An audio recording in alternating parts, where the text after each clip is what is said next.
There are many people who have been wanting to replay the original Black Ops games for years, so you would think that remaking, remastering, or even just reporting these games into the modern systems would be a slam dunk way for Activision to make millions of dollars.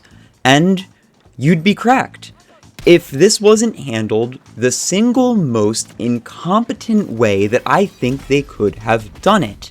I don't typically enjoy covering gaming news, it's just not really my thing, but this on a personal level baffles me. It makes me question the entire competence of the people in charge of running these major studios.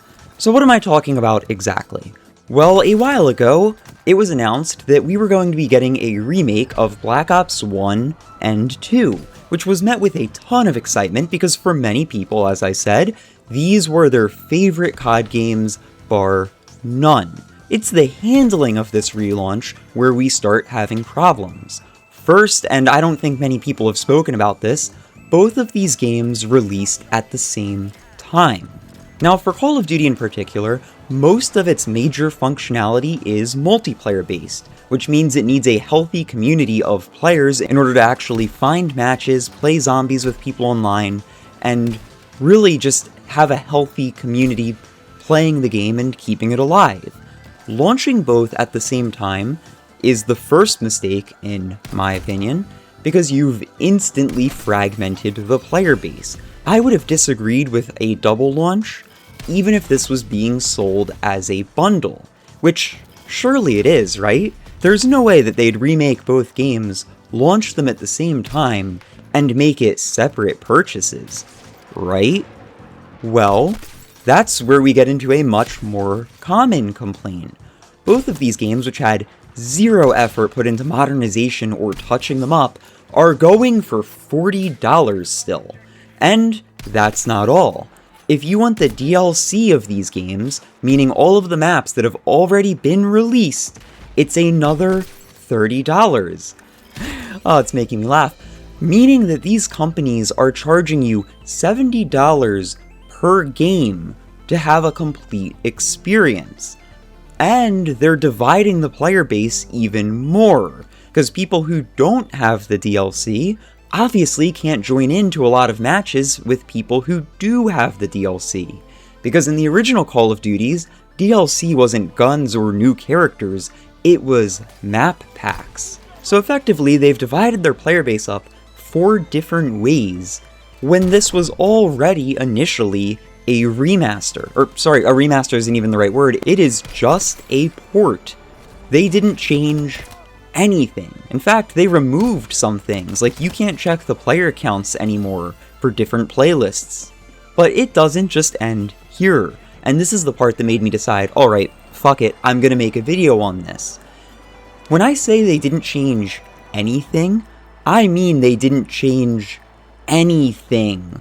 All of the vulnerabilities that allowed cheaters to hack into the original games are still present. Which, if you're going to report a game, I would expect cleaning that up to be the bare minimum, because now all of these exploits that people have found over 15 years are free game, and it was completely ruining matchmaking.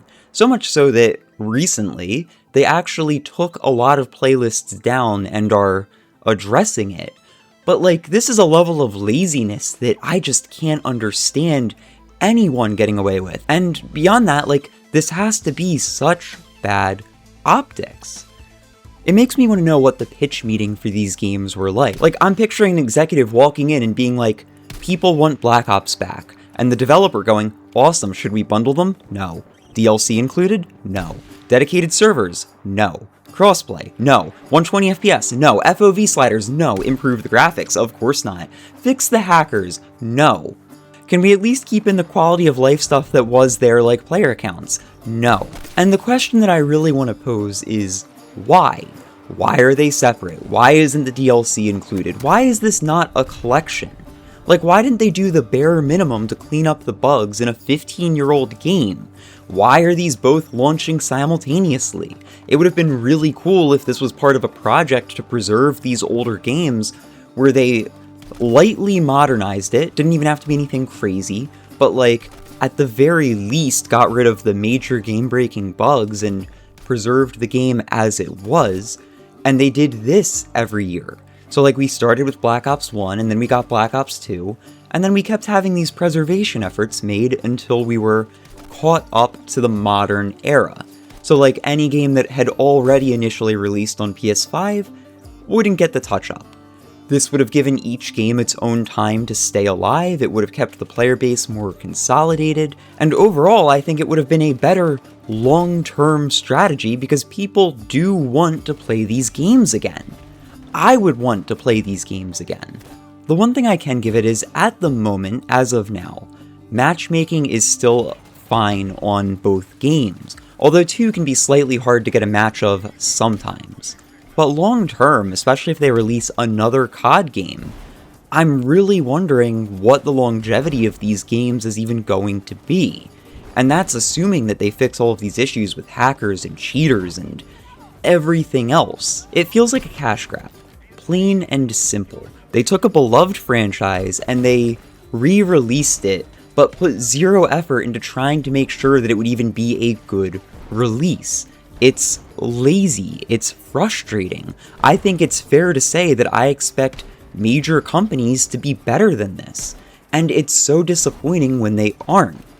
Even the lack of crossplay makes it a hard sell for me, because at this point in my life, I have friends who mostly game on PC. It's just so frustrating to me that major companies can make decisions that just seem so off even at a cursory glance. Like, unless I'm missing something here, this just feels lazy to me.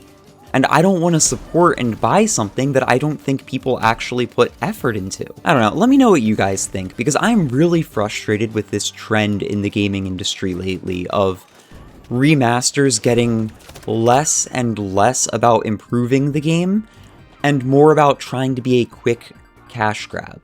Like, I don't expect everything to be Demon's Souls remake levels of polished, but it's just really unfortunate to see a game that I was looking forward to replaying treated so poorly and with so little thought put into it in regards to the player experience. That's enough for real this time. Let me know what you think. As always, thank you so much for watching, and until next time, see ya.